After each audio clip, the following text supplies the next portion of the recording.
Adelante, Bambina. Bueno, buenas tardes a todos, a todas, a todes. Buenas tardes o buenas noches, depende del uso horario en que se encuentren.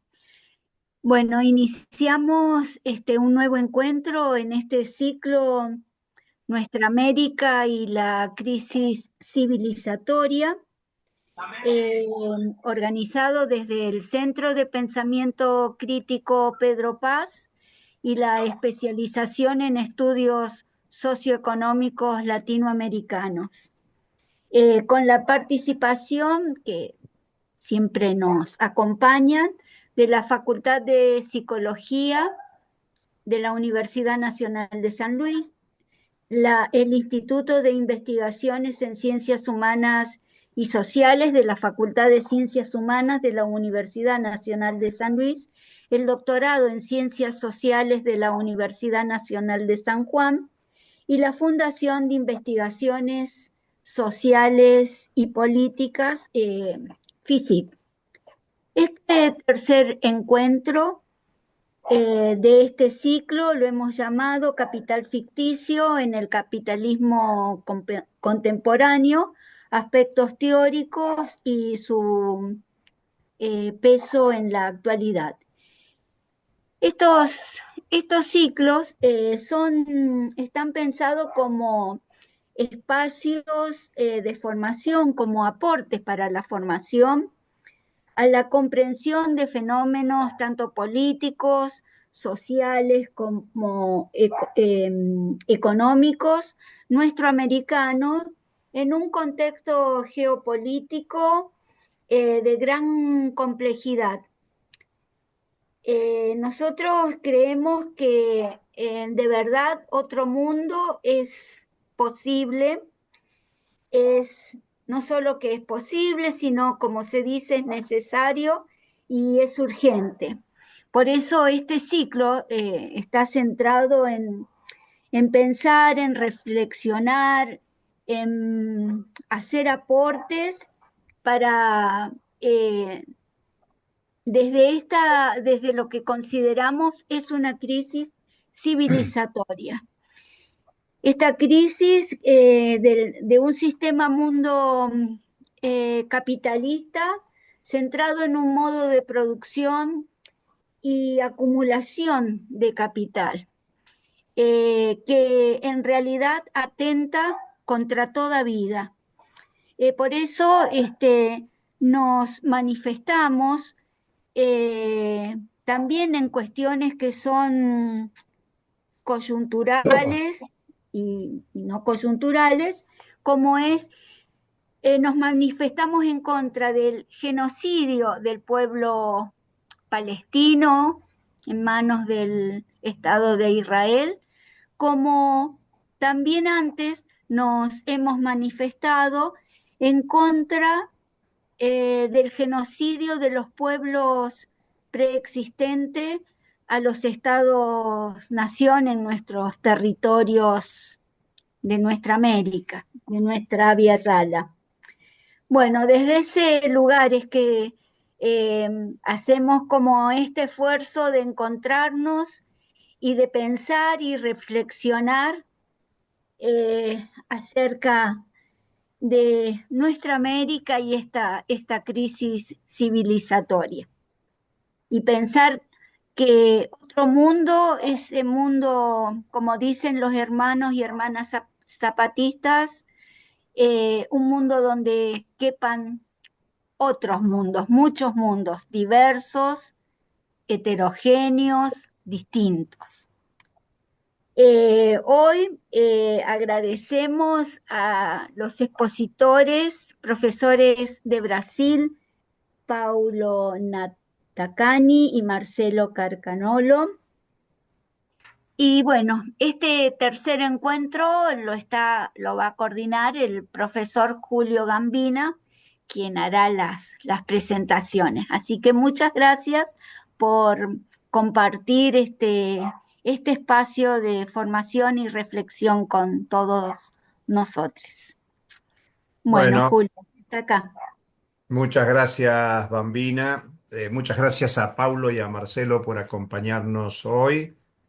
especialmente para Marcelo y para Paulo, pero también para otros compañeros y compañeras que es la primera vez que participan en estos encuentros. Estos encuentros están en el marco de la especialización de estudios socioeconómicos latinoamericanos, como explicaba Bambina, y una de las materias de la especialización se llama Debates contemporáneos de la economía mundial.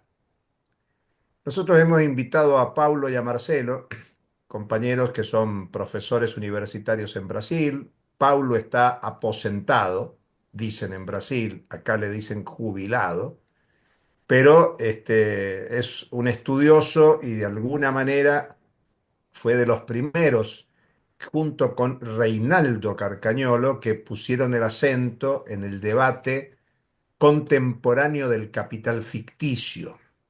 Hay un debate muy importante en los últimos años, no solo en la región, sino en todo el mundo, bajo la categoría financiarización, donde incluso se contrapone un capitalismo financiero que entre aspas, dicen en Brasil, que entre comillas decimos nosotros, sería el capitalismo malo contra un capitalismo productivo, capitalismo industrial, que ese capitalismo sería el bueno. Entonces la financiarización está asociada a la especulación, al capitalismo de las finanzas, de la banca, y por lo tanto hay que combatir la financiarización para orientar un capitalismo productivo. Paulo Nakatani y Reinaldo Carcañolo trabajaron, yo digo de alguna manera prematuramente, la categoría de Carlos Marx capital ficticio y pusieron en debate estos temas con un abordaje teórico y con un abordaje concreto sobre los problemas contemporáneos.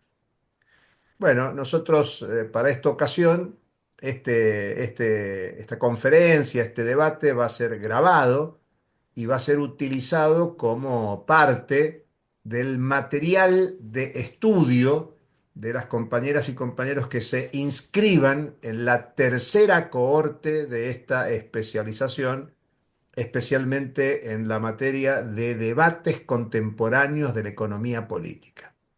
Obviamente nos interesa un debate teórico y aterrizar la categoría capital ficticio a los problemas actuales del capitalismo en crisis.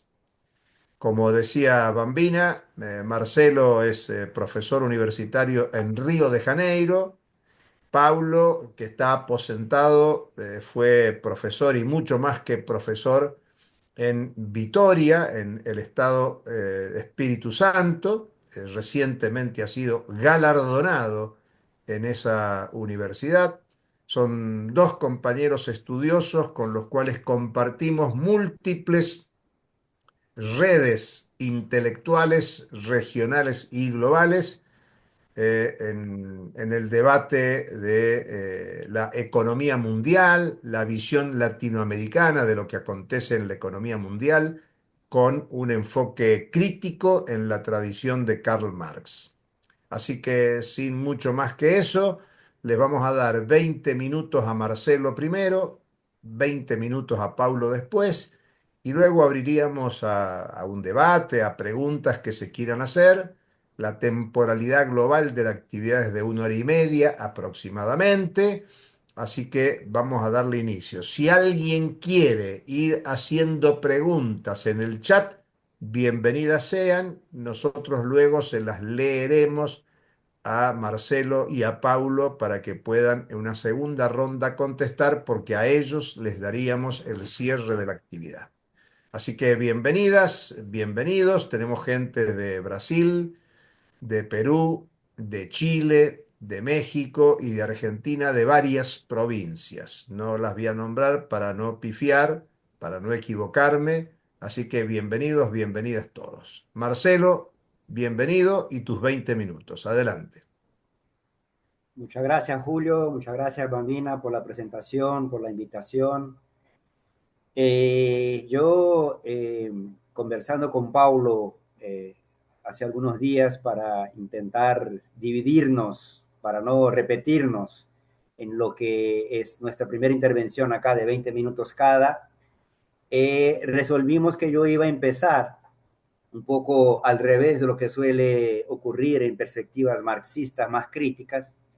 Yo iría a empezar estos 20 minutos desde un punto de vista más teórico, categorial, pero lo que me importa al final es el desdoblamiento político que esto tiene. Y después Paulo ingresará con el aporte más de lo concreto, los datos, qué es lo que está pasando hoy, los actores y obviamente las consecuencias que eso tiene desde el punto de vista de la lucha de clases, del poder, de lo que está pasando en la economía mundial hoy día. Bueno, yo en mis 20 minutos pretendo hacer algo que yo nombraría como una introducción con el rigor que se requiere, pero una introducción a la crítica de la economía política y la financiarización. O sea, no voy a pasar acá por toda la teoría económica, teoría social, que intenta explicar el fenómeno del capital financiero, del mercado financiero, de las finanzas, los bancos, todo eso. Eso requiere muchas horas, pero mi intento es de, por eso una introducción, poner la base de donde salen las perspectivas teóricas que intentan explicar el momento del capitalismo actual, que está en crisis estructural desde un punto de vista financiero, sea una interpretación más convencional, conservadora, ortodoxa, sea una interpretación más heterodoxa. Empiezo diciendo que lo esencial para entender lo que quiero hacer aquí es lo que se llama, hay debates filosóficos incluso sobre el tema, pero lo que se llama de mistificación. O sea, intentaré desvelar un poco lo que es la mistificación de la economía política y la financiarización. O sea, mi objetivo aquí no es caracterizar una por una las teorías económicas que tratan del asunto, pero problematizar de manera crítica la base de donde ellas parten, con sus implicaciones y desdoblamientos teóricos, categoriales, pero principalmente políticos. Lo primero sobre la categoría mistificación es que mistificación no puede ser confundida de ninguna manera con una falsedad, con algo que sea inverídico, que no exista, que no sea real. A veces se interpreta el término, a veces se confunde mistificación con mitificación, como si fuera una idea descabida que no tiene ningún sentido, que no tiene ninguna base real concreta, que no tiene nada que ver con la realidad. Y por lo tanto, criticarla, a esa idea que no tiene nada que ver con la realidad, se pone algo relativamente fácil, porque se le trata simplemente de demostrar su total su ninguna ligación con lo que acontece, con lo que pasa en la realidad de la economía mundial, del capitalismo mundial. El problema, y por eso es complejo, es que toda mistificación, bueno, algunas tal vez no voy a entrar aquí al campo de la teología, de la discusión filosófica sobre la religión, pero bueno, en el tema que nos reúne en esta noche, en esta tarde, en esta noche, toda mistificación tiene una base real concreta. Para decirlo de otra manera, hay algo de verdad, hay algo que sí se relaciona con la forma como realmente funciona la economía mundial capitalista en la contemporaneidad, en lo que es el capitalismo contemporáneo.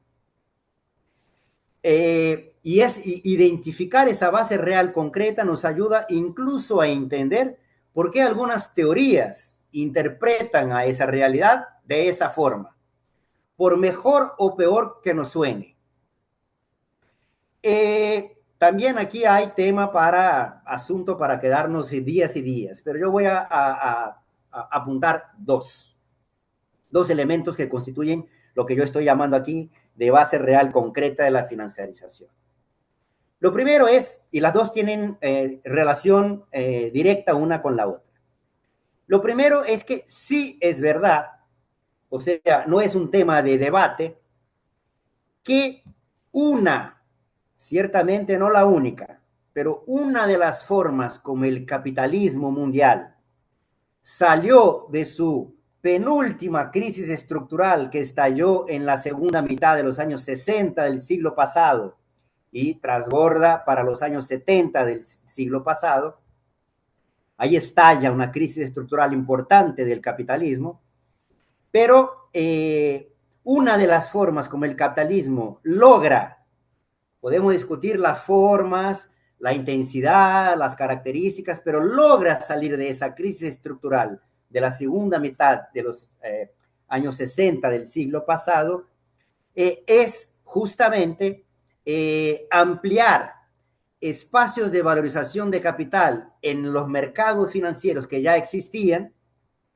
y con más intensidad, con más profundidad, crear nuevos mercados o submercados dentro de los mercados financieros que permitieron que la gran masa de capital que había sido superproducido, porque en el capitalismo entra en crisis, porque hay capital en exceso.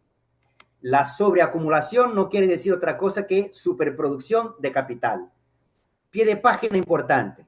Ojo, me salió el argentino ahora, ¿no, Julio? Pero bueno, ojo que no podemos confundir superproducción de capital, el contenido, un valor que se valoriza, por supuesto que presenta sus formas en ese proceso, inicia con dinero para comprar medios de producción, fuerza de trabajo, ingresa al proceso productivo, se valoriza. Bueno, el ciclo del capital que conocemos desde Marx.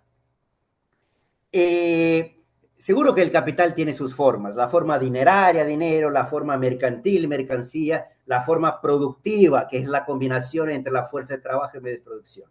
Pero lo que caracteriza las crisis del capitalismo no es una superproducción de una u otra forma y suele confundirse con la forma mercancía. Por eso escuchamos muchísimo que las crisis del capitalismo ocurren por una sobreproducción de mercancías. Lo que yo estoy aquí afirmando es que las crisis del capitalismo son crisis de superproducción del contenido capital, de lo que le da la lógica del movimiento. Por supuesto que la superproducción del contenido exige que se presente en superproducción de una u otra forma. Lo que yo estoy queriendo decir es que no hace falta que sea necesariamente en la forma mercancía. Puede ser en la forma dineraria, puede ser en la forma productiva. Bueno, el tema es que en la segunda mitad de los años 60 sí ocurrió una superproducción de capital y por eso es que como hay capital en exceso, si no se corrige, entre comillas, el problema, el desdoblamiento, la consecuencia necesaria es que hay una caída de la tasa de ganancia.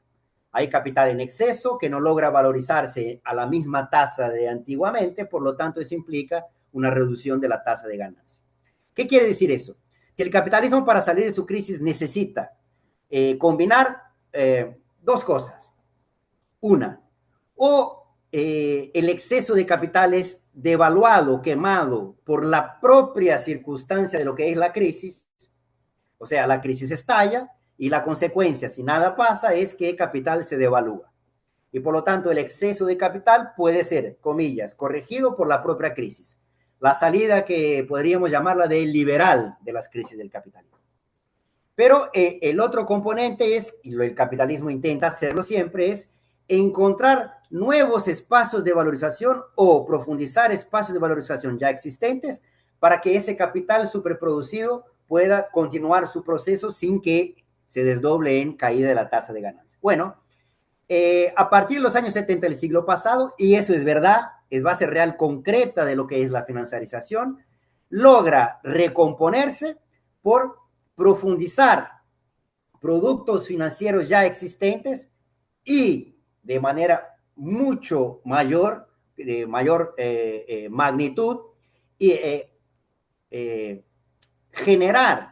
crear nuevos productos financieros, lo que se llamó de innovación financiera, específicamente en el mercado de derivados, pero no solo, que logró desde ahí con que gran parte de la masa de capital que estaba superproducida integrara en esos mercados financieros y desde ahí lograra reacomodarse y incrementar nuevamente el capitalismo mundial desde ahí. O sea, el capitalismo contemporáneo, sí es verdad, tiene una marca financiera importante. Esa es una base real concreta de la financiarización, que negarla es negar la realidad.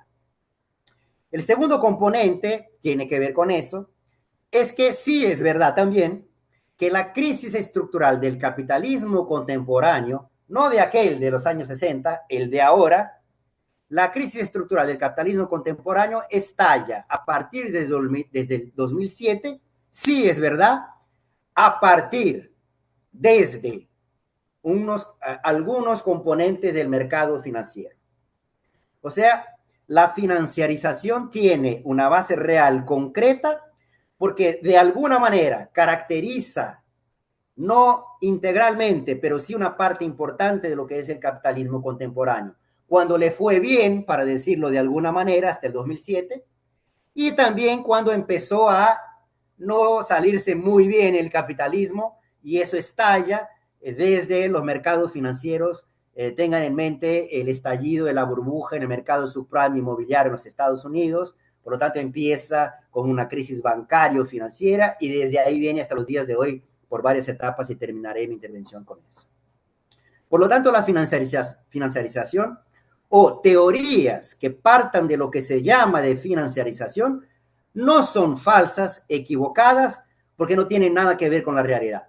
Sí, la realidad del capitalismo contemporáneo tiene algo de financiarizado, y por lo tanto, lo que yo estoy llamando de mistificación tiene una base real concreta. No es una pura mentira, y por lo tanto lo resolvemos desde el punto de vista lógico o epistemológico para comprobar que es una mentira. Pero ¿dónde está la mistificación? O sea, ¿qué quiere? Aunque tenga una base real concreta, ¿por qué adquiere un carácter mistificador desde mi punto de vista?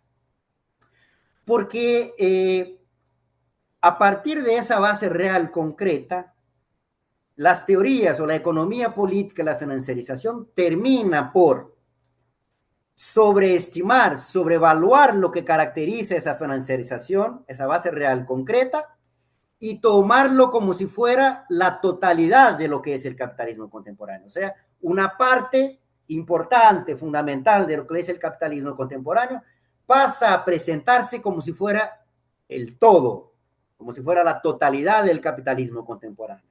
Una parte por el todo. Por lo tanto, una mistificación, aunque parta de una base real concreta. Y lo voy a ilustrar de manera muy clara y hasta sencilla, ese carácter mistificador teórico e ideológico de la financiarización. Y tengo poco tiempo, pero voy a ilustrarlo con la categoría que explicaría o daría cuenta de lo que es la financiarización: el capital financiero. Cualquier teoría económica social que de alguna manera intente interpretar la realidad del capitalismo contemporáneo, sea para criticarlo, sea para afirmarlo, sea para tornarlo apologético, lo que sea, de extrema derecha, extrema izquierda, lo que sea. Toda teoría económica y social utiliza con más o menos mediaciones algo que tiene que ver, sea nombrado así o no, con lo que es el capital financiero. Pero cuando le preguntamos a la gente qué es lo que entiende por capital financiero, hay problemas. La gente no tiene muy clara la idea de lo que es el capital financiero. Muchos de los debates hoy día, no todo, pero muchos de los debates hoy día tienen que ver con el hecho de que una persona entiende por capital financiero X, la otra Y. No están hablando sobre la misma cosa, pero se pelean de maneras monumentales y hasta fraticidas cuando están en el mismo campo político, teórico. Pero bueno, lo primero, voy a partir de lo básico y lo más común, aunque no se explicite, no se diga de esa manera. Se entiende por capital financiero como un capital que solo se apropia,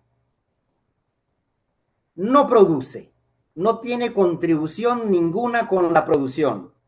Es un capital rapiña, que se apropia de lo que es producido por otro. Y no voy a entrar en el mérito de lo que es el otro por ahora. y no contribuye, por lo tanto, con la producción material de valor, no genera empleo, no genera salarios, no genera sueldos.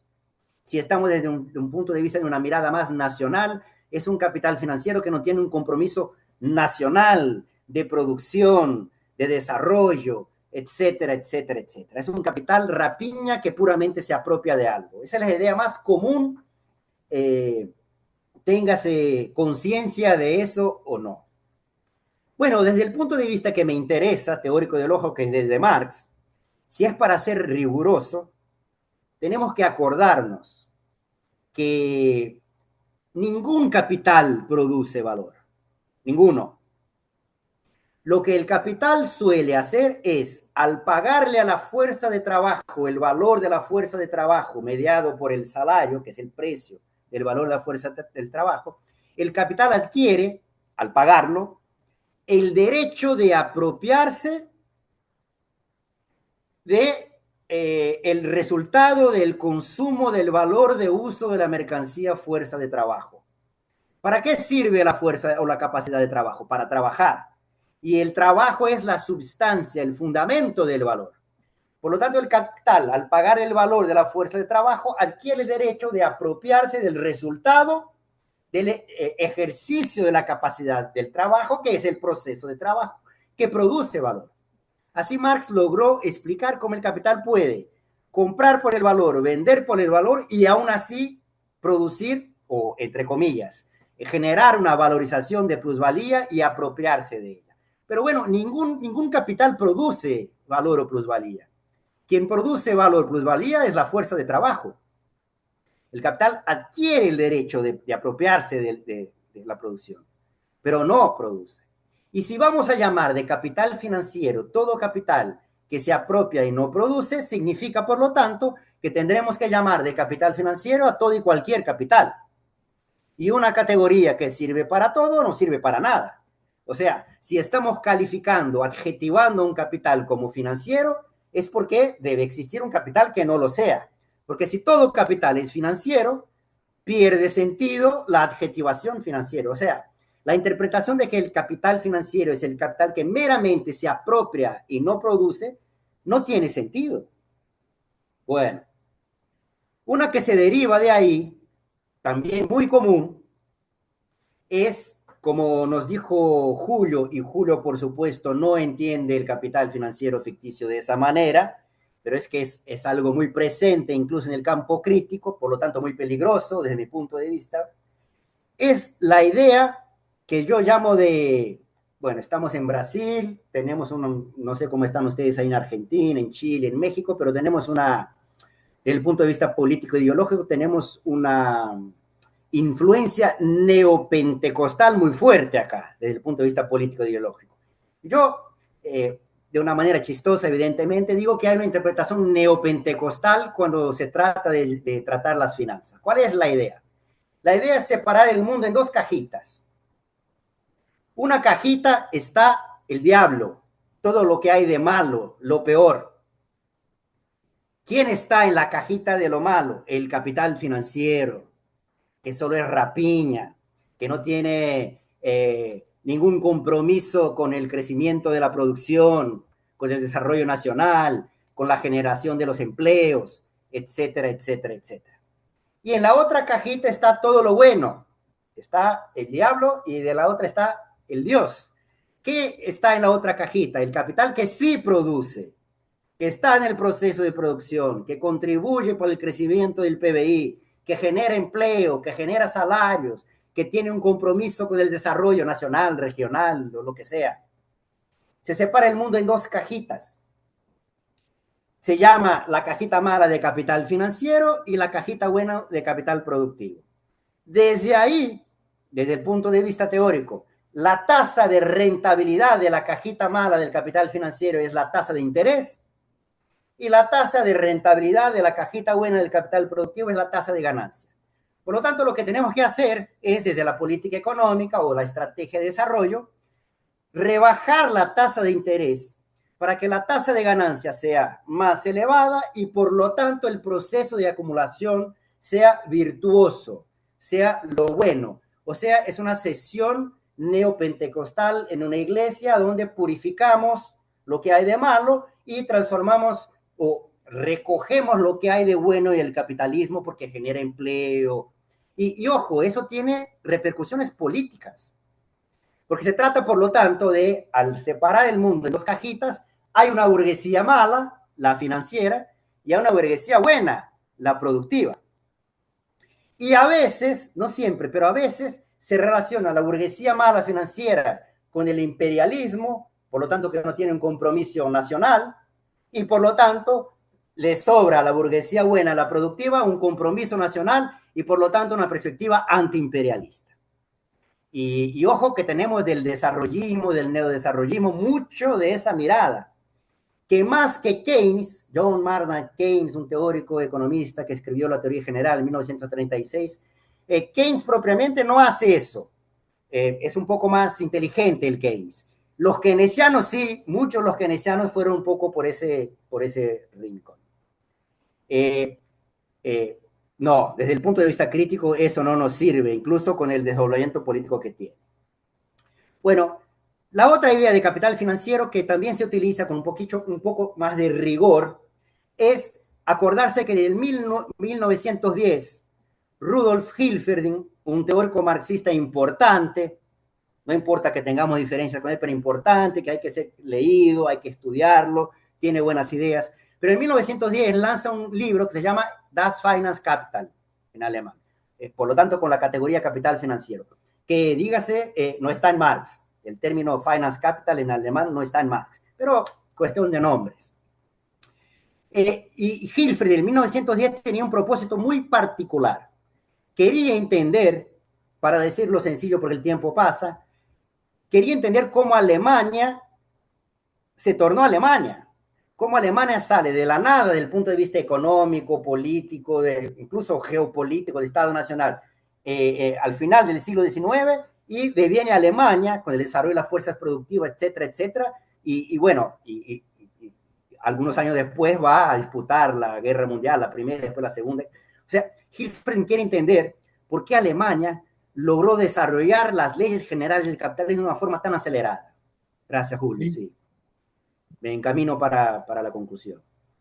Y creó la categoría capital financiero, que tiene, bueno, así la definía él, tenía que ver con la unión, la síntesis del capital industrial productivo con el capital bancario, sobre el liderazgo económico y político del capital bancario, pero ojo, dentro de una estrategia desde arriba del Estadio Nacional alemán.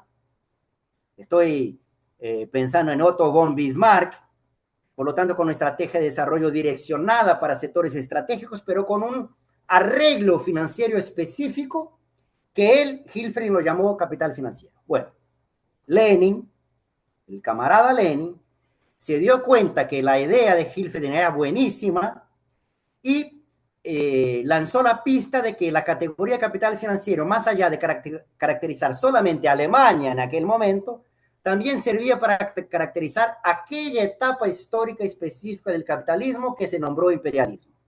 Y desde ahí el capital financiero, con debates, con intensos, pasó a ser utilizada para entender aquella etapa imperialista del capitalismo que nacía ahí al principio del siglo pasado, del siglo XX. Bueno, ¿cuál es el problema? El problema es que a veces se utiliza el término capital financiero, hoy día, sin ninguna mediación. Se trae lo que estaba ya para hoy. Eso es, para decir lo mínimo, anacrónico, porque eso significaría decir que el capitalismo contemporáneo o es el mismo de aquel capitalismo del inicio del siglo pasado, o es tan poco diferente que podemos utilizar la misma categoría. Me parece que eso no sirve. El capitalismo contemporáneo sí tiene particularidades históricas, políticas y por lo tanto requiere un tratamiento categorial específico. ¿Qué propongo para terminar, Julio? Que volvamos a Marx. Marx nos dio una pista muy buena de cómo entender el capitalismo y, creo yo, de manera desarrollada, porque no terminó el trabajo, el tipo se murió antes, eso es tarea nuestra. Pero la pista que nos dejó es la categoría de capital ficticio. ¿Qué es capital ficticio en Marx? No es el capital financiero de ninguna manera que yo mencioné antes. Capital ficticio, voy a decirlo corto, Julio. Capital ficticio no es un capital específico en un mercado específico que se haya hipertrofiado y generado una crisis financiera en el capitalismo contemporáneo para usarlo para interpretar la realidad actual. Eso no es capital ficticio para Marx. Lo que Marx llama de capital ficticio es una forma específica de formar capital. Cualquier que sea el capital, y ojo, cualquier que sea el mercado. Lo explico sencillo. Normalmente, la lógica del capital, el capital preexiste en una forma dineraria, ingresa en el proceso productivo, produce plusvalía y desde ahí eso permite distintas formas de apropiación de esa plusvalía. Interés, ganancia, renta de la tierra, ganancia comercial. Bueno, Marx lo trabaja en el tomo 3 del Capital. Lo que el capital ficticio hace es invertir esa lógica. El capital ficticio no preexiste. Lo que preexiste es una expectativa de que en el futuro va a existir una plusvalía que la podemos repartir hoy. Miren que cambia la lógica. La lógica, comillas, normal es capital preexiste, produce, se apropia. El capital ficticio es al revés. Se cree que va a haber una apropiación, alguien lo escribe en un papelito, un bono, un título de deuda, no importa, lo escribe en el papelito, que está vendiendo hoy el derecho de apropiación de un valor en el futuro. Si le creen, eso tiene una determinación de un precio en el mercado que tiene que ver con la tasa de interés, pero es una cuestión más técnica eso. Le pagan el valor del papelito hoy y este tipo logró crear capital con base en la expectativa de apropiación de plusvalía en el futuro. Con ese capital, ese individuo puede o no, es suyo, él decide, ingresar al proceso productivo, producir plusvalía, que puede ser incluso en mayor magnitud de lo que se creía, y sancionar o validar la expectativa que fue anticipada. Por lo tanto, y ojo, eso se puede hacer en el sector productivo, en el mercado financiero, en el sector primario, secundario, terciario, cuaternario, y cuanto más ustedes quieran inventar. El capital ficticio en Marx no es un capital específico, en un mercado específico, ojo, con una fracción de clase específica. Lo que caracteriza el capitalismo contemporáneo, y termino, Julio, es que todo capital, sin excepción, en todos los sectores, se construye de manera ficticia.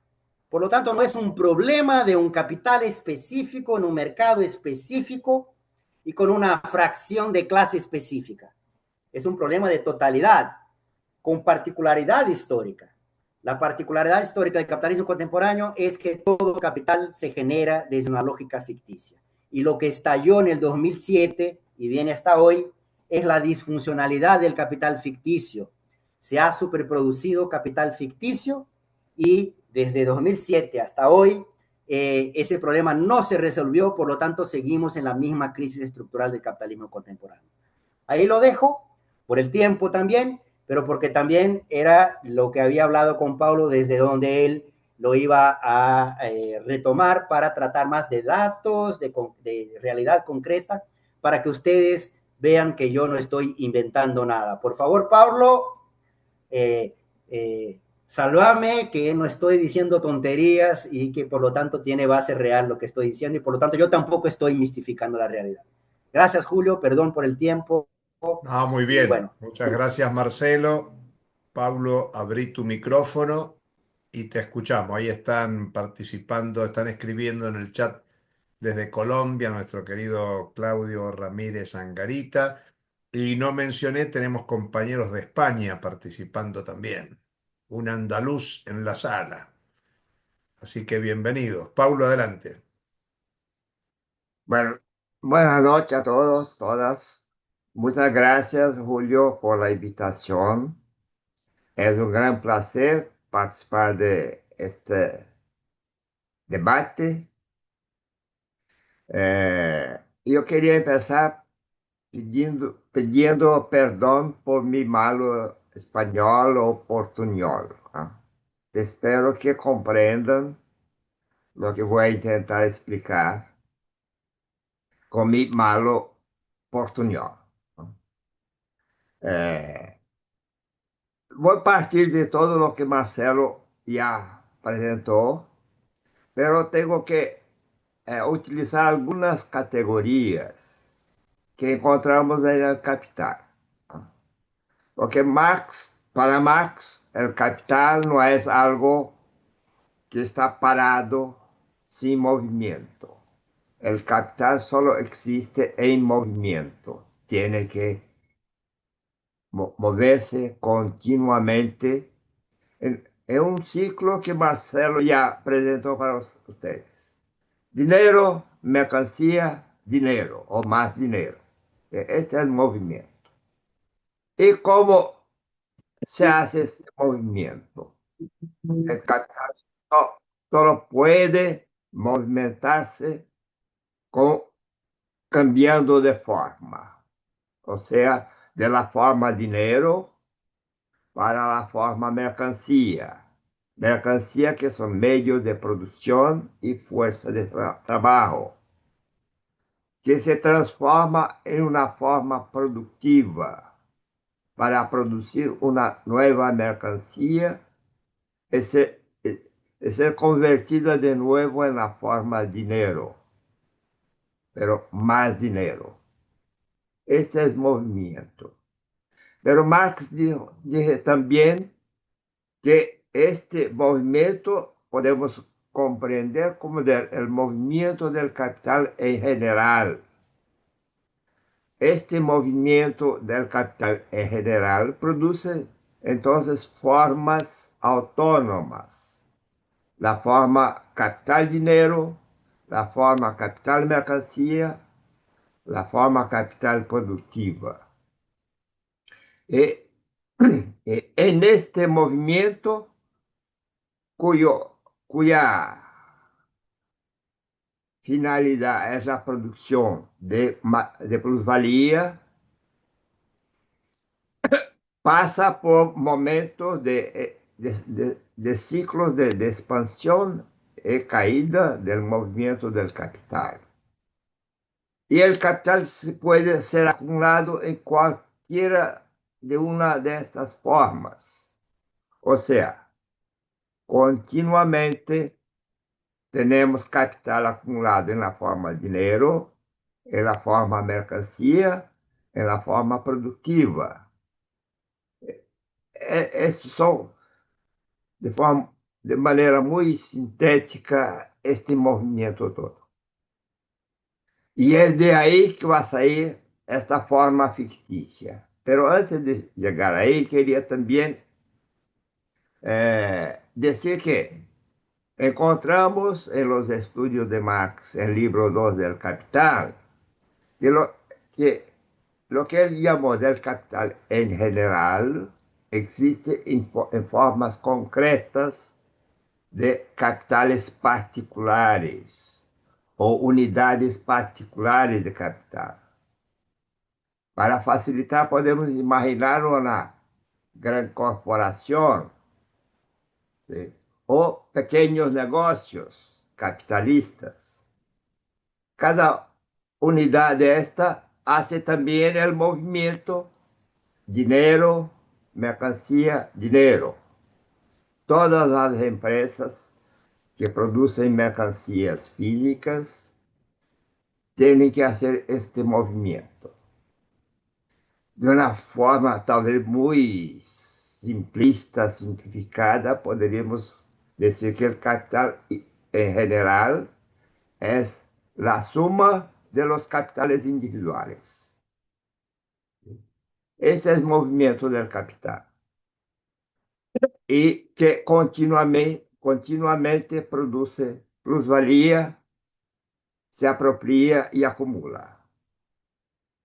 Bueno, entonces, Julio empezó con esta cuestión del buen capital, del malo capital. No, todo es el mismo capital, pero que aparece para nosotros en la forma general o en sus formas particulares. Todos los capitales que se llaman productivos, pero Marx llama todo eso de capital industrial, ¿no? Sea en la producción industrial, sea en la producción de servicios, todo es capital industrial, ¿no? Y todos estos capitales, cambiando de forma y acumulando en distintas formas, pueden también acumular capital en la forma ficticia, ¿sí? Por ejemplo, una gran corporación. En Brasil podemos pensar una empresa como Vale de Rio Doce, que es una de las mayores empresas de mineración del mundo.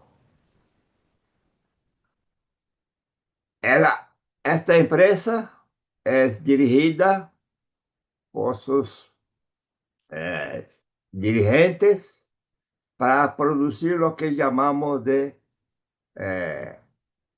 de la forma eh, accionaria de capital.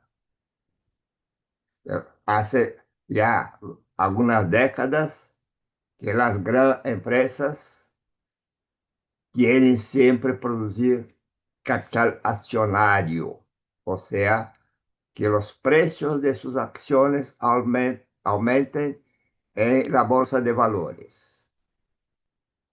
Y este movimiento de precio va a expresar lo que en la apariencia, en las formas concretas, llama de valor de la empresa.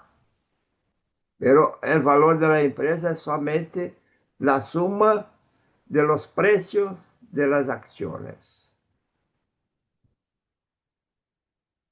Y tenemos más cosas ahí, porque cada capital particular que está con sus acciones en la bolsa tiene solamente una parte pequeña de la cantidad de acciones que emitió que está siendo negociadas en la bolsa.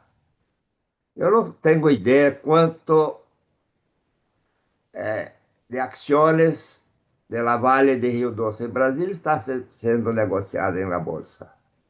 Pero no pasa, por ejemplo, de 10, 15 o 20%.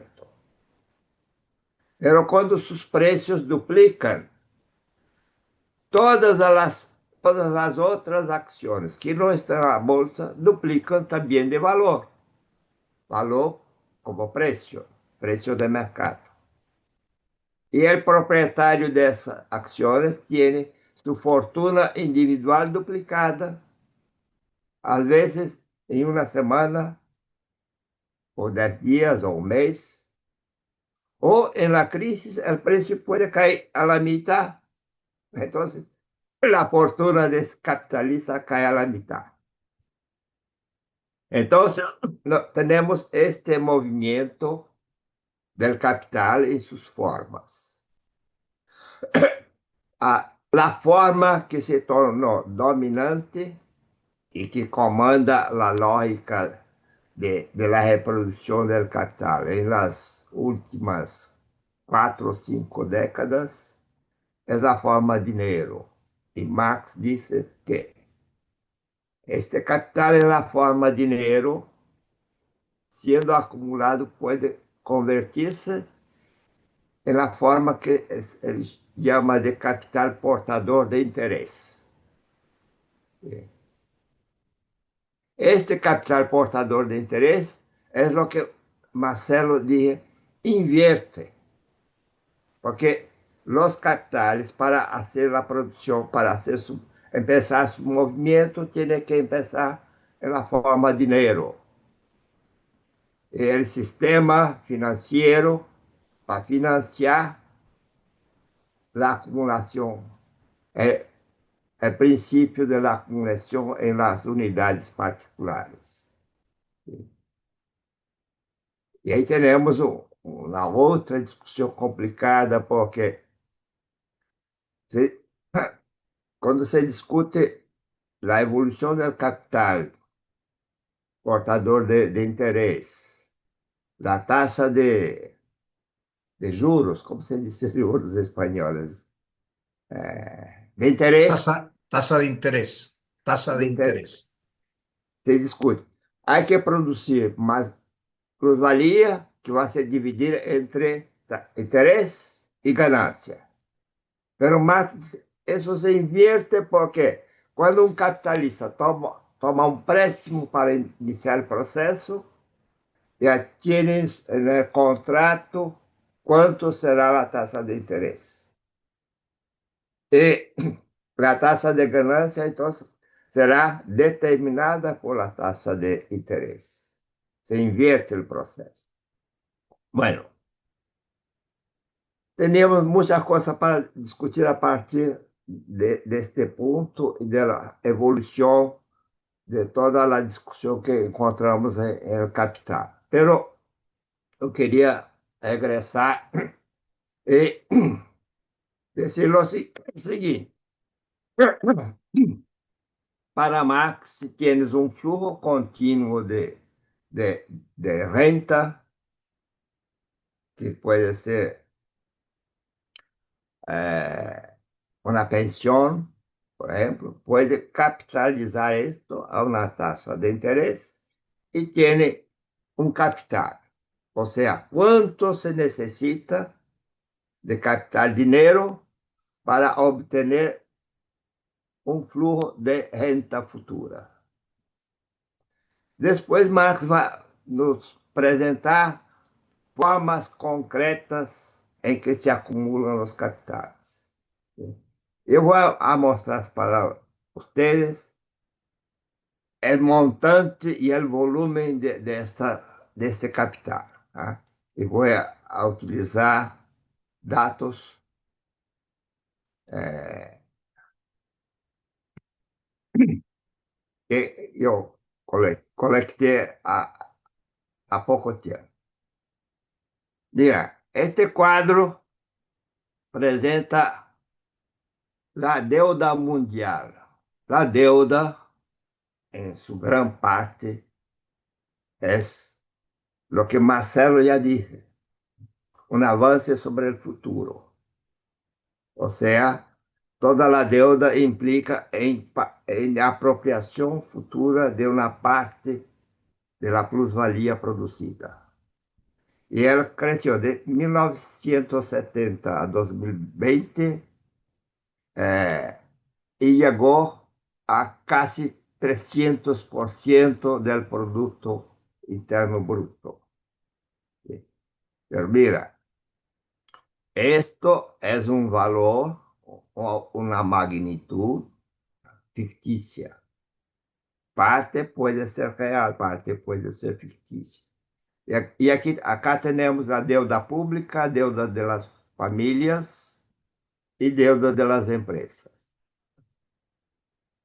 Para tener una idea sobre cuánto que el mundo ya avanzó sobre el futuro. Bueno, pero vamos a avanzar. Marx trabaja mostrando que los gobiernos en su época tomaban dinero, préstamos de los capitalistas, consumía este dinero, pagando las guerras, el consumo, y solo sobraba el título de deuda.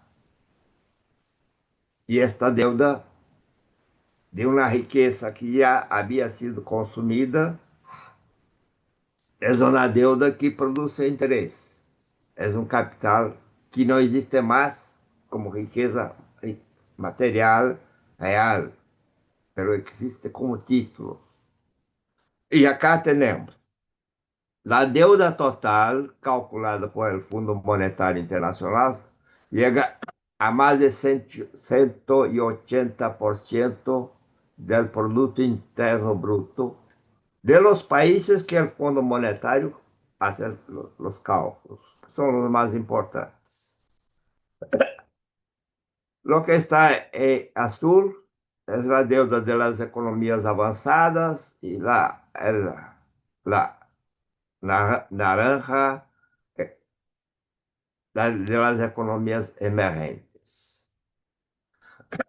Otra forma de capital ficticio es la capitalización de mercado, o sea, la suma de los precios de las acciones en la bolsa de valores. ¿Sí? Lo que está en rojo es de las empresas en Estados Unidos, que tinha passado de 200% em 2021, pero caiu para 154 em 2022. Pero é um movimento contínuo. O que está em amarillo são os países da OCDE. Pero acá há que dizer uma coisa. Não sei quantas empresas estão com suas ações na Bolsa de los Estados Unidos. Pero em Brasil temos, creio que 400 ou 500 empresas, de miles que existem. Então, é só uma parte das empresas que têm suas ações negociadas na bolsa. Además, há uma outra questão, que todos os dias a prensa publica os índices da bolsa. Pero são os índices de uma quantidade muito pequena de ações. Porque, como dije, em Brasil temos umas 300, 400 empresas, pero este índice é calculado sobre 40, 50 ações. Às vezes de 30 empresas, ou seja, a mesma empresa tem 3, 4, 5 ações distintas com preços distintos. Pero já chegamos en los Estados Unidos, más de 150% en 2022 del Producto Interno Bruto.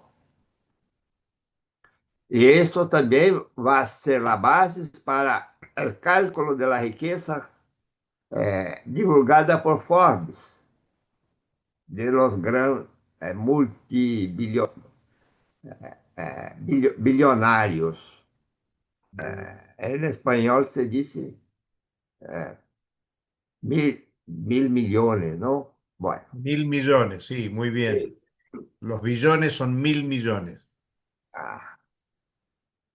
Entonces, este es un indicador que indica la concentración también de la riqueza y riqueza ficticia en manos de ese grupo que representa 0,01% de la población mundial. ¿Sí? Y acá solo para mostrar la importancia de la capitalización, pero en dólares corrientes. En los Estados Unidos, 40 millones de millones, ¿no, Julio? Nosotros decimos trillones, ¿sí? Pero en español creo que son millones de millones. ¿Sí? Estados Unidos. El Producto Interno Bruto de Estados Unidos está en 30 millones de millones. Bueno, a otra forma son los activos bancarios, ¿sí? Que llegó en 2024 a 105 millones de dólares. ¿Sí? Estes dados são dados calculados por el Banco de Compensaciones Internacionales, envolve, creio que, menos de 100 países. Os bancos em outros países não estão estes dados. Bem, então, essas três formas, a deuda pública, o capital accionário e os ativos bancários são las formas que Marx explica más detalladamente, pero aún con sin mucho aprofundamiento sobre esto en el libro 3 de Capital. Hay, hay mucha gente que costuma sumar todas estas formas. No podemos. Son formas distintas y que puede estar en varios lugares. Marx, quando ele explica o capital bancário, ele disse que este capital bancário é constituído por deudas, por títulos de deuda pública, por acciones. Então, neste ativo bancário, temos deuda pública, deuda privada e títulos de diferentes formas. Sim? E chegamos a uma forma mais contemporânea, que empezó también hace algunas décadas, pero son los productos derivados. ¿Sí? Esta también la parte que se llaman los negocios en, ¿cómo se dice? No balcão, hein, Marcelo? Negócio de balcão. É, bom, En español no sé, Pablo. Bueno, derivados outstanding, no sé cómo se dice en español. Derivados, derivados. bueno, Pero es un tipo de derivado, no son todos. ¿Cómo lo dices en portugués? balcão, Negocio de balcão. negócio de balcão. Bueno, llegó a casi 730 millones de dólares. Pero todo esto es ficticio y además los productos derivados tienen un valor que es llamado de valor nocional. ¿Sí? El valor nocional porque solo para tenermos una noción de los negocios. Porque acá está registrado, por ejemplo, apuestas sobre, digamos, la tasa de interés futura, que apostamos, digamos, 1.000 millones de dólares, pero el resultado es solo la variación, el gano y la pérdida en la variación del tipo de interés. Entonces, mucha gente se impresiona con este número, pero este número es el volumen total de apuestas en el futuro. Y los datos siguientes, este es un otro mercado interesante porque es mercado también de balcón, de cambio de monedas. ¿Sí? En El 86, balcao es el mercado extra bursátil. sí, sí, Mercado extra bursátil en español. sí. Bueno, este cuadro nos da el volumen de negocios de cambio de monedas o especulación sobre la variación del tipo de cambio, que pasó de 206 mil millones para 9,8 millones de millones. Pero estos valores es el volumen de negocios diarios, el promedio diario, normalmente estimado el mes de abril a cada 3 años, que se negocia todos los días. Entonces, en promedio, en 2022, se negociaba casi 10 millones de dólares de compra y venta de monedas. 5 minutos. Sí. Entonces vamos a pasar más rápido. 5 minutos flexible. Sí. Yo quería entonces decir lo siguiente. Una parte de la crisis hoy está en la decadencia también de los Estados Unidos. Y tomando solo la parte financiera, la participación del dólar en las reservas de los países cayó de 62,7% en 2011 para 57%. El euro, que tenía 24%, cayó para 19%. Las otras monedas pasan de 12,9 para 22,4, a donde la moneda china creció bastante, pero muy poco, de 0 para 2 o 3%, no me acuerdo exactamente el número. Esta es una preocupación porque eh, parte de estas reservas que están aquí son cuánto los países tienen en reservas estimadas en dólares. La China tiene, por ejemplo, más de 3.000 millones de reservas. Hace algunos años, cerca de 60% era en dólares. Hoy cayó, no sé cuánto está, no tengo el número exacto. El Japón tiene casi 1 millón de millones en dólares.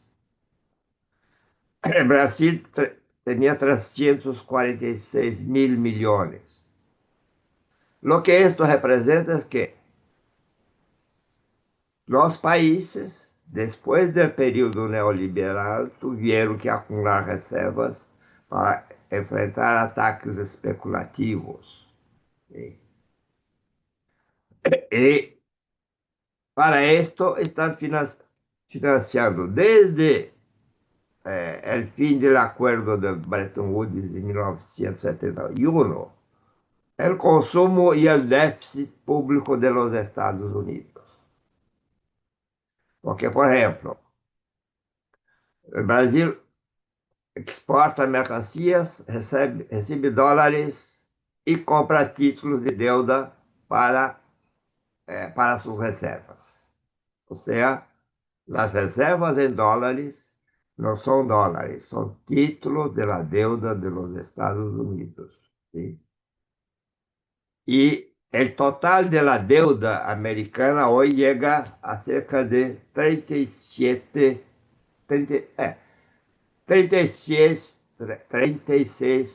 millones de dólares. ¿Sí? De esos 36, cerca de 8 millones están en los gobiernos como reservas de los países. La otra parte son deudas del gobierno americano con las empresas y con familias. ¿Sí? Y esta es una preocupación y esta es también un elemento del debate hoy sobre las políticas tarifarias de Trump. Bueno, solo para mostrar, la China mudó su política, a donde redució enormemente sus reservas en títulos del Tesoro americano y pasó a comprar oro. Entonces, estos son los datos que yo quería presentar para tenermos una idea eh, de, de lo que está se pasando en el mundo y también para discutir, del teórico al histórico y al concreto. ¿Sí? Entonces, muchas gracias. Espero que tenga conseguido entender mi malo español o mi portuñol. Muchas Muchas gracias. gracias, Paulo. Se entendió perfecto. Mientras van pensando quién quiere preguntar, hacer algún comentario, leo, y en todo caso, Paulo, Marcelo quizás ya leyó, Paulo va leyendo tranquilo y van tomando nota, pensando en la respuesta. Claudio puso en la parte que intervenía Marcelo, si no me equivoco, dice una ontología, una de lo óntico emergiendo, toda una aporía y muy, pero muy funcional al capitalismo. Y Sonia dice, si el papel moneda tiene el respaldo real en oro o petróleo. ¿Cuál es el respaldo que tienen esas acciones, bonos o títulos? ¿O no es necesario tal respaldo? Esa pregunta la hizo cuando Paulo estaba hablando de las acciones de las empresas y hablabas de el precio de esas acciones. Y después agregó Sonia también, la acumulación de ese capital ficticio puede afectar a la denominada economía real. Bueno, no sé si hay alguna pregunta, algún comentario de alguno de los presentes. Puede levantar la mano por la plataforma, levantar la manito directamente, prender el micrófono.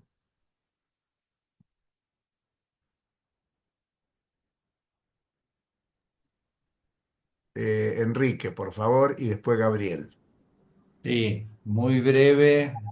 Muchas gracias, Pablo y Marcelo. Dos cuestiones para preguntar dentro de lo general de la pregunta. Marcelo hablaba en su momento, bueno, de las crisis, de las burbujas, y le quería preguntar en el caso de China, China en el cual, bueno, hay un mix de capitalismo, de qué manera la misma, bueno, son sostenidas, de qué manera son mitigadas, si se permite esa expresión, ¿no? ¿Qué especificidad puede haber? Y lo otro en general, dado el tema tan interesante, tan complejo, ¿qué pistas podrían dar ustedes para que este tema, que es tan invisible en la vida cotidiana, pero en particular en la academia también, por dónde se podría avanzar para que el mismo salga de ese abroquelamiento que por supuesto le han impuesto con todas intenciones, ¿no? Nada más. Y bueno, muchas gracias, felicitaciones. Bueno, gracias, Enrique. Gabriel, por favor. Sí, buenas noches.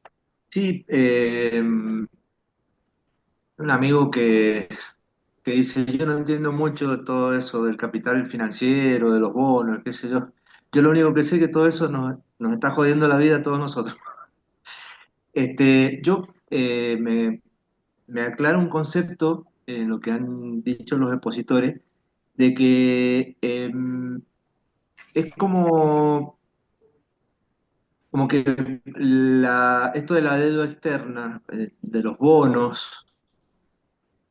Yo no sé qué son de eso de los bonos de la deuda. Es, creo entender que es como que una apuesta a futuro. Es decir, bueno, yo te presto esto y el bono de la deuda es la expectativa que yo tengo de que vos me lo devuelvas. Una cosa así. Me suena a una timba financiera. Acá en Argentina decimos timba.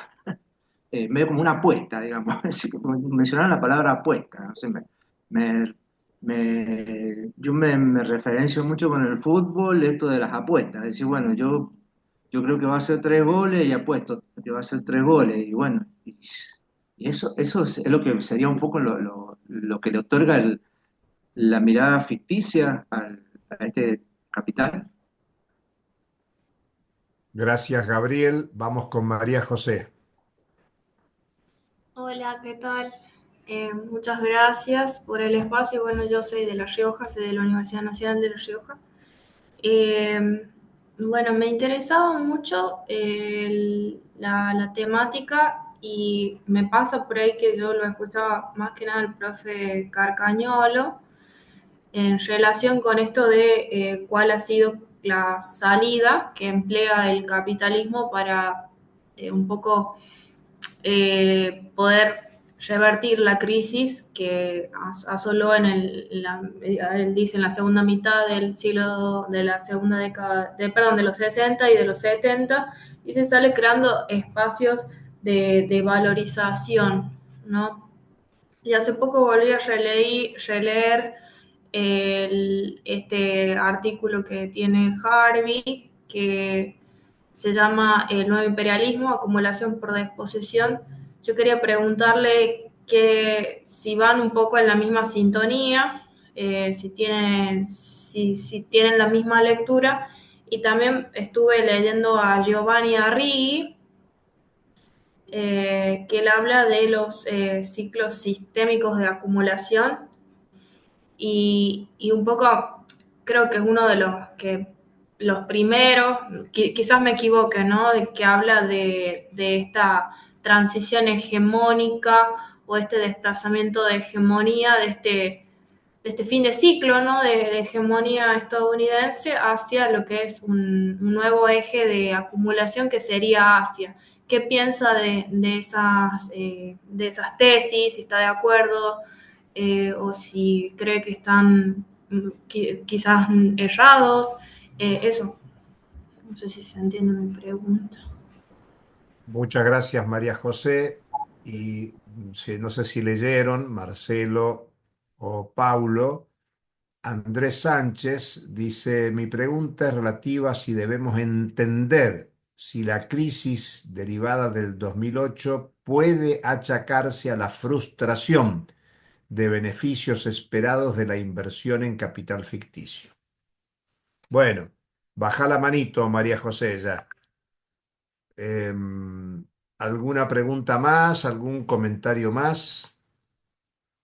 Si no, le damos lugar a Marcelo y a Paulo en el orden que quieran. El que quiera contestar, contesta.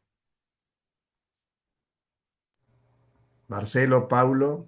¿Puedo empezar? Sí, sí. Vamos, Marcelo. Bueno. Bueno, a ver, Marcelo, antes de hablar. sí. eh, dice acá Winer Fernández, las crisis financieras como la de 2008 y las recesiones económicas periódicas son ejemplos de cómo el capitalismo puede generar inestabilidad y sufrimiento económico. Puede aprovecharse para la aplicación de unas nuevas políticas de las que tanto habló Marx. Adelante, Marcelo. A ver, hay muchas cosas. Intentaré mezclar las preguntas para ganar tiempo y si me falta algo, me avisan para que me acuerde. Lo anoté todo. A ver. Bueno, empiezo con las dos preguntas de Sonia. Para decirlo de manera sintética, nos preguntaba, bueno, tenía un preámbulo la pregunta, pero ¿cuál sería el respaldo del capital ficticio? O sea, que eso de bonos, lo primero que había que aclarar es que el capital ficticio no es nada más que derechos de apropiación que existen hoy sobre un valor que se cree va a ser producido en algún momento para que en el futuro la apropiación se concretice. Por lo tanto, de alguna manera hoy día, hoy, un derecho de apropiación, sí, Gabriel, es una apuesta. Se cree que en el futuro aquel valor, aquel pedazo de la tarta existirá para ser comido. Lo que existe hoy no es la tarta, es un ingreso para que el tipo que lo posee esté ahí para comer la tarta. Por lo tanto, sí es una apuesta. ¿Cuál es el respaldo del capital ficticio? Por lo tanto, primero, desde el punto de vista de su generación, es que si el capital ficticio no son más que derechos de apropiación, para que la cosa funcione, en algún momento eso que se cree va a ser apropiado, tiene que ser producido. Y por lo tanto, una superproducción de derechos de apropiación de capital ficticio exige una producción alargada de plusvalía, por lo tanto, un aumento de la tasa de explotación del trabajo creciente. O sea, si nos fijamos en los datos que Pablo nos muestra, lo que sacamos de ahí es que desde que estalló la crisis, el problema no se resolvió. Hay una superproducción de derechos de apropiación y una producción que no le da sostenido. O sea, ¿cuál es la conclusión? De dos, una. O la crisis aún no terminó y no vimos el impacto más hondo de esa crisis aún, puede ser mucho peor, o lo que el capital está intentando hacer es, fíjense que desde que estalla la crisis 2007-2008, todo el tema del ajuste fiscal, de la austeridad, pero también de las reformas de los mercados laborales, de los sistemas de jubilación, de los sistemas de pensión, todas las reformas fueron retomadas en una segunda, tercera ola de manera exponencial. ¿Por qué? Porque hay que aumentar la tasa de explotación del trabajo para adecuarse con esos derechos de apropiación. Porque si eso no pasa, tendremos una otra fase de la crisis con una magnitud que aún no la vimos. Por lo tanto, el respaldo es, desde el punto de vista de la generación, la explotación del trabajo incrementada siempre. No es un problema puntual, o sea, es como si fuera un capitalismo recargado, con formas de explotación del trabajo que, bueno, las estamos viendo, ¿no? La pandemia un poco nos ayudó a ver eso. Pero hay un otro respaldo, Sonia, que tiene que ver con el corto plazo. Mientras las reformas estructurales no producen una expansión de la plusvalía para que los derechos de apropiación puedan apropiarse de eso, se apuesta en la creencia. O sea, el precio de esos bonos, si se cree los bonos van a tener de qué apropiarse más adelante, se mantiene en el mercado. Pero si hay dudas, en términos promedios en el mercado, los que poseen esos bonos van al mercado para repasarlos a otros, o sea, hay un exceso de oferta de esos bonos. Y si hay un exceso de oferta y nada pasa, los precios van a desplomarse y por lo tanto tenemos una otra etapa de la crisis. Por lo tanto, el respaldo es la creencia, y si no hay creencia, tiene que entrar alguien, una institución del otro lado en la demanda para darle cuenta de ese exceso de oferta de los bonos. ¿Quién es la institución que está haciendo eso desde 2007? El Estado. Los estados nacionales están entrando, comprando ese exceso de capital ficticio para ganar tiempo, y eso es lo que pasa, ganar tiempo para que las reformas den cuenta de aumentar la explotación del trabajo. Eso es lo que está pasando desde 2007-2008. La otra pregunta de Sonia tiene que ver con si el capital ficticio, esa lógica financiarizada, impacta la economía real. A ver si lo digo de manera sencilla. Sonia, la economía real hoy es eso. No es que hay una economía real y un mundo ficticio financiero apartado que contamina lo real. Todo lo real, toda la producción hoy día se constituye con base en la lógica ficticia de valorización del capital. Cualquier empresa, cualquier sector productivo, más alargado, menos alargado, eso es la economía real hoy día. A ver, Enrique tiene dos preguntas. Bueno, la segunda pregunta es, ¿no? Pistas para avanzar el entendimiento. Eso es complicado, pero bueno. El tema de China, seguro Pablo lo va a abordar mejor porque es un especialista en China hoy. Yo te diría, Enrique, que lo que aporta de particular el elemento de China es justamente algo novedoso en los términos de lo que preguntaba María José, que tiene que ver con el hecho de el componente de la crisis hegemónica que pasamos en esta crisis del capitalismo mundial.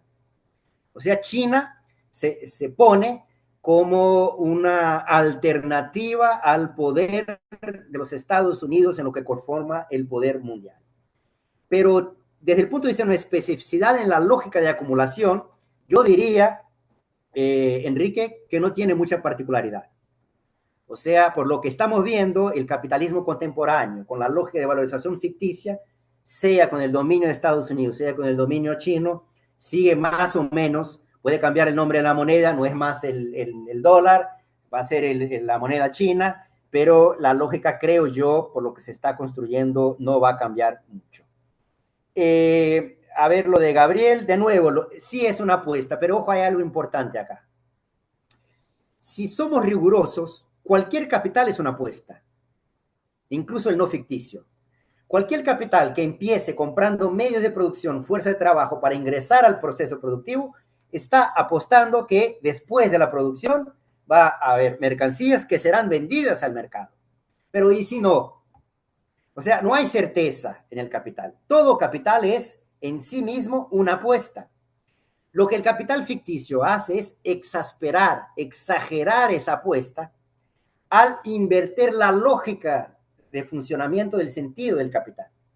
Si en un funcionamiento más normal el capital preexiste, produce para apropiarse, aunque sea una apuesta, la apuesta ahora es más profunda, porque el capital puede crearse con base en una expectativa de que va a existir producción en el futuro. Es como si fuera una apuesta exagerada, turbinada, recargada, bueno, exponencial.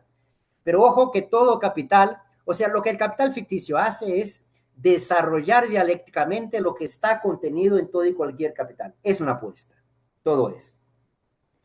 Y Gabriel, lo entendiste bien. Lo que yo sé del financiero, de lo financiarizado, es que nos está jodiendo a todos. Sí, ¿por qué? ¿Por qué nos está jodiendo a todos? Porque de nuevo, el capital ficticio es un derecho de apropiación, pero hay que tener algo de qué apropiarse. Por lo tanto, hay que producir. Y quien produce es el trabajo, es la clase trabajadora. Y por lo tanto, el capitalismo para sobrevivir, el capitalismo contemporáneo, para darle respaldo a la superproducción de capital ficticio, está obligado, es una necesidad, no hay alternativa que recargar la explotación del trabajo. Por eso nos está jodiendo a todos y necesita hacerlo. María José, a ver, sobre la salida para la crisis tenés razón, María José. El capital en toda y cualquier crisis, para salir de ella, y las crisis son consecuencias de su funcionamiento, necesita recomponer sus presupuestos, sus bases para una nueva acumulación. Y lo que Marx llamaba en el tomo 1 del Capital de acumulación primitiva o originaria del capital, depende un poco de la traducción, no es un mal de origen histórico. Está en la última sección del Capital. Marx, seguro que es una ilustración histórica, pero lo que Marx está... La respuesta a la pregunta de la última sección del tomo del Capital es: el capital logra poner, o sea, producir todo lo que es su propio presupuesto. O sea, todo lo que él necesita como punto de partida es consecuencia de un ciclo de acumulación anterior. Pero si así fuera, en términos lógicos históricos, viviríamos el capital desde siempre. Por eso Marx mete el capítulo ahí de la acumulación primitiva para decir, pero esto empezó en algún momento. Pero hay que darse cuenta de que el argumento de Marx ahí es que el capital, para salir de sus crisis, está continuamente, como salida de crisis, renovando, recomponiendo el proceso de acumulación primitiva. O sea, la expropiación de los medios de producción no es un mal de origen histórica. Y de ahí venimos buenitos, comprando y vendiendo la fuerza de trabajo. El capital tiene que continuamente expropiar y reexpropiar los medios de producción, mercantilizar y profundizar la mercantilización de cualquier componente de la vida. Por eso tenés toda razón, María José, cuando identificás que el capitalismo hoy día está intentando salir de su crisis. Y ojo, es una crisis distinta. La crisis de los años 60 fue una, esta de los años 2007-2008 es otra crisis estructural. Pero valió allá y vale acá. Es un componente de toda salida de las crisis, reponer el proceso de acumulación primitiva. O sea, el primitivo no es el sentido histórico, es el sentido lógico-teórico. Y lo que estamos viviendo en América Latina con el intento del poder imperial de los Estados Unidos, de China, pero incluso de Europa para salir de sus crisis, expropiándonos de los bienes comunes, de las tierras, de los minerios, de las tierras raras. Eso pasa, eso es el capitalismo, no es un mal de origen. Sobre la crisis hegemónica, yo creo que de Arrighi, yo creo de China, de nuevo Paulo, creo que puede aportar algo. Para finalizar, a ver, Andrés decía algo sobre fases de la crisis, algo que tenía que ver con las fases de la crisis. Lo salté porque me terminó el tiempo.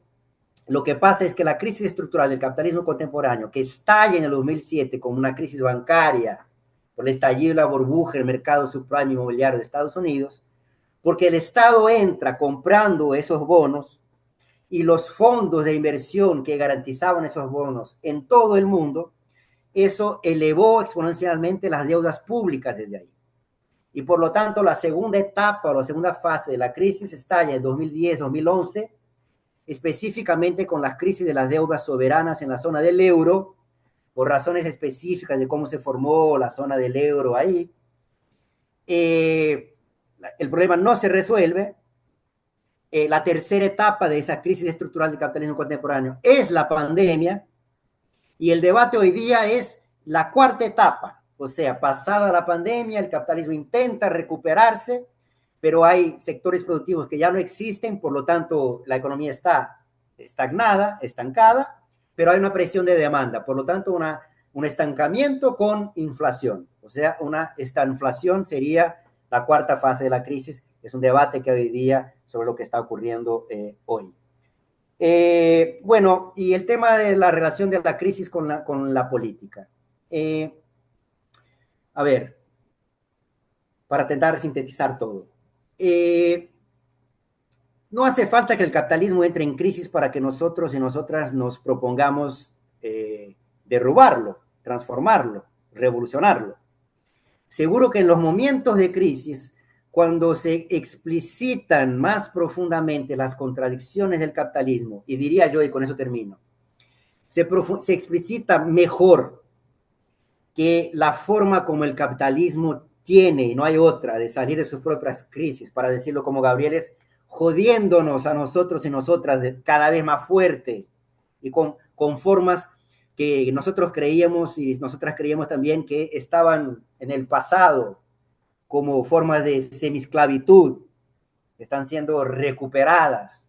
Hay un tema ahí sobre las nuevas formas del proceso de trabajo.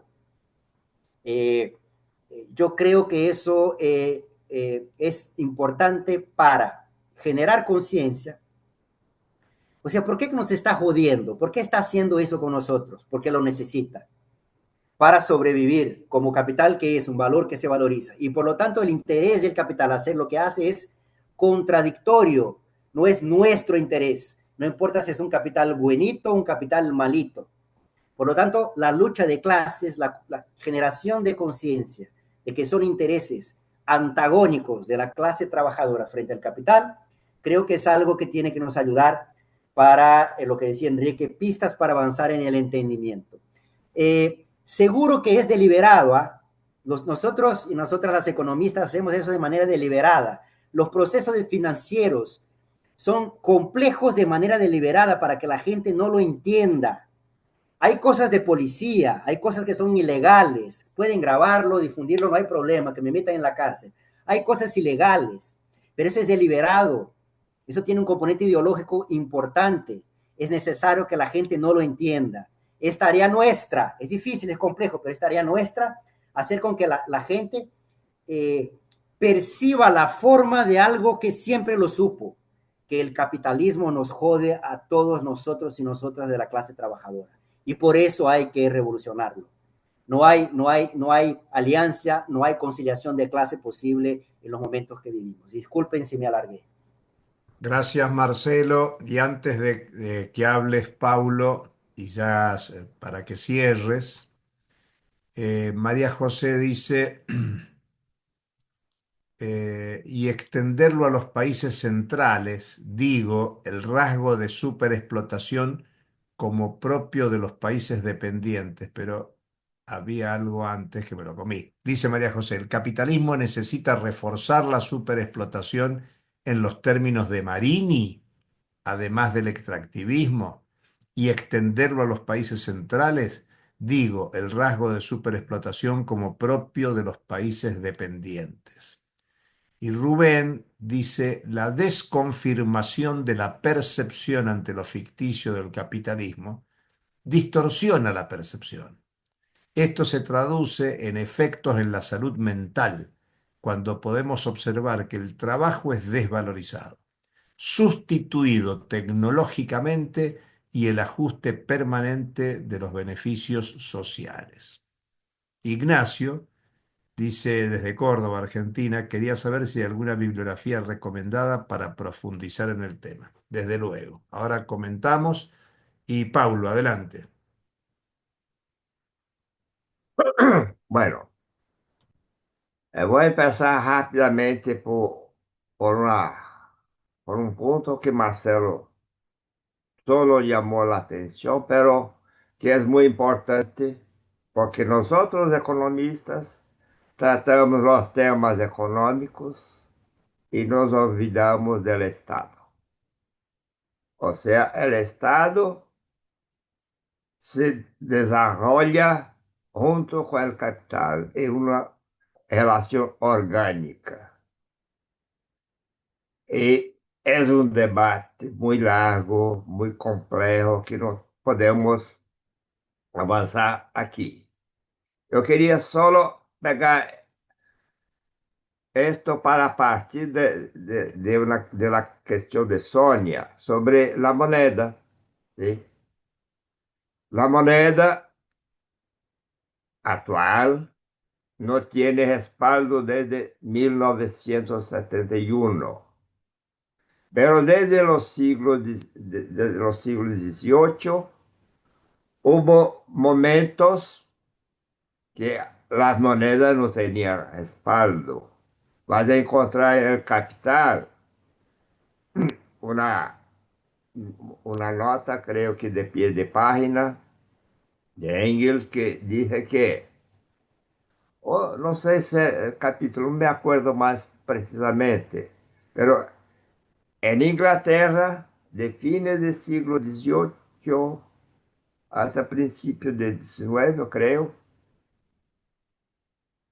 por más de 20 años se emitía libras esterlinas sin ningún respaldo. Era un papel moneda de curso obligatorio. Bueno, y ahí tenemos también que decir que todo el dinero hoy es ficticio, es una deuda. Y es creada por el Banco Central de los países o por los bancos particulares privados. O sea, todos los negocios del sistema bancario con el resto de la sociedad, de la economía, se hace creando y cancelando, destruyendo dinero todos los días. ¿Sí? Porque mira, el ciclo que tratamos del capital. Dinero, mercancía, dinero. Todos los días el Estado crea una base de moneda y es multiplicada por el sistema bancario que va a permitir los negocios diarios del capital. El fin del día, todo el dinero que sobra, que no hay lo que hacer durante la noche, se convierte en capital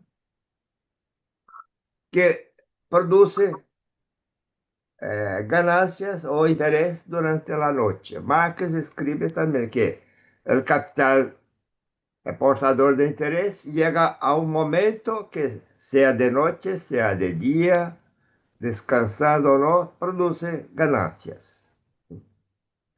Entonces es importante saber también que estas formas de capital ficticio, cada una de ellas tiene su mercado particular.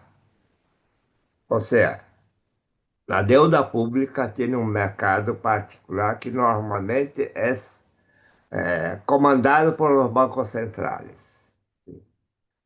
Se llama de mercado abierto, donde se compran y venden títulos públicos todos los días. O sea, el fin del ciclo, dinero, mercancía, dinero, en Brasil, todo este dinero produce un volumen de negocios por día, todos los días. Está en la orden de 2 millones de millones por día.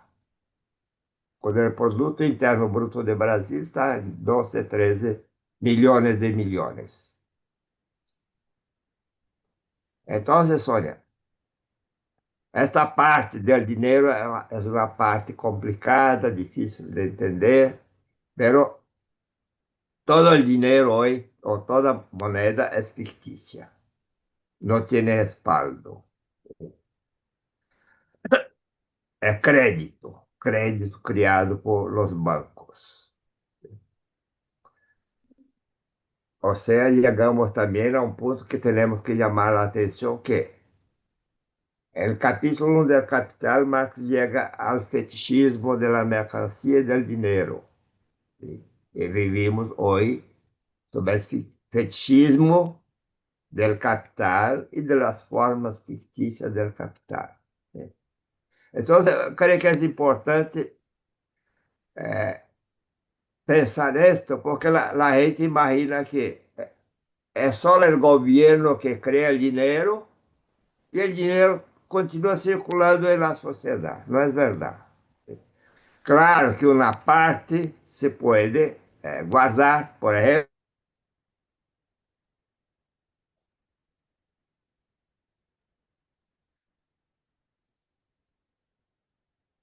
Me parece que se congeló Paulo.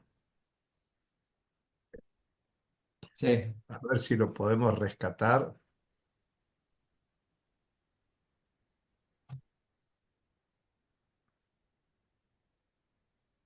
A ver,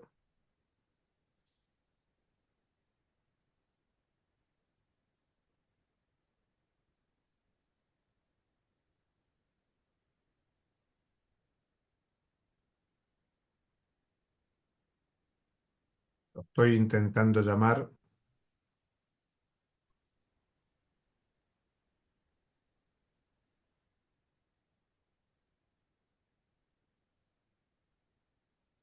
Ya estamos con el tiempo pasado. Vamos a ver si Paulo me atiende. Por lo menos que termine, que redondee su exposición, aunque sea desde mi celular. está conectado, ¿eh? Sí, pero no está, Sí, está congelado. sí, sí. Este, mientras Claudio dice, valiosos aportes, profe Marcelo, esa tarea de descubrir las verdaderas intenciones y las consecuencias del sistema en las materialidades concretas es un compromiso sociohistórico, juntar lo teórico con las experiencias prácticas, dar razón de esos fenómenos y consecuentemente la urgencia de tocar esos, esos temas y llevarlos a nuestros esfuerzos socializadores, entre ellos el campo de la educación. La educación y economía política no debe alejarse de estas observaciones críticas. Es más, considero que ningún campo de formación debe soslayarlo, pues en todo se pueden abordar y se dan los efectos negativos. Bueno, evidentemente Paulo no contesta, lo estoy volviendo a llamar. Pero bueno, ahí pidieron bibliografía, Marcelo, quizás algunos de tus últimos artículos y pedírselo a Pablo para difundirlos. Es una pena que se haya cortado la respuesta que estaba dando Pablo. No sé si querés agregar algo, Marcelo, pero estaríamos cerrando acá. Creo que es muy útil.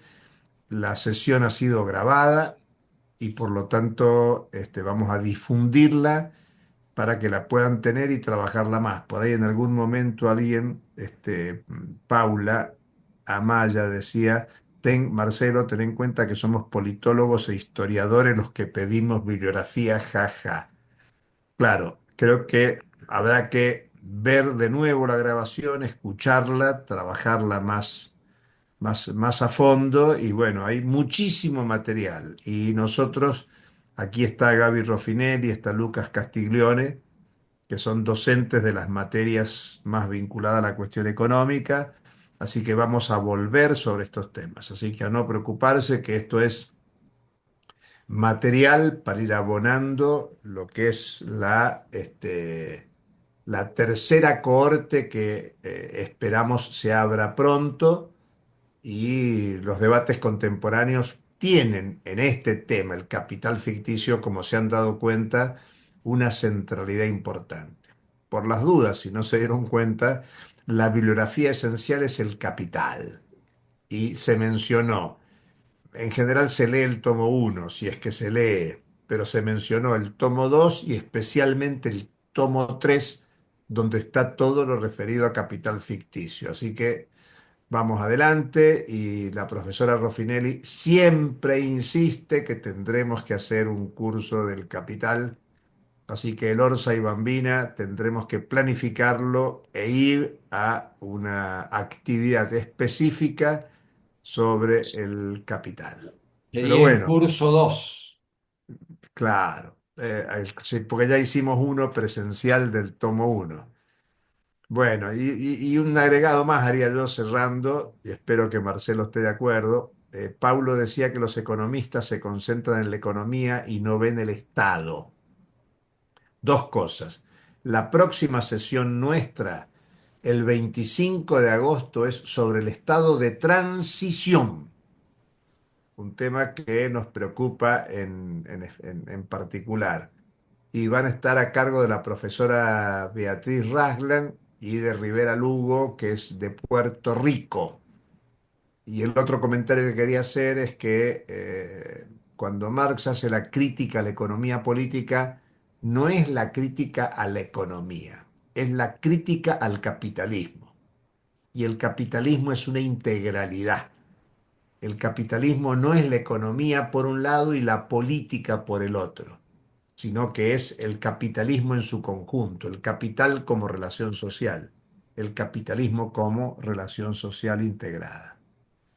Bueno, acá hay Gisela, Claudio, excelente, saludan. Bueno, una pena que se haya caído la comunicación con Paulo sobre el final, pero creo que tenemos abundante material para profundizar y hemos cumplido con el objetivo que nos propusimos. Así que agradecer la presencia de todos, especialmente a Marcelo y a Paulo, que colaboran con la especialización, con el Centro de Estudios Pedro Paz, y agradecer la presencia de compañeros de países hermanos, compañeras de países hermanos y de varios lugares del territorio argentino. Así que la próxima, 25 de agosto, a la misma hora, a las 20 horas, para trabajar el tema Estado de la Transición. Nos vemos. Gracias. Buenas noches.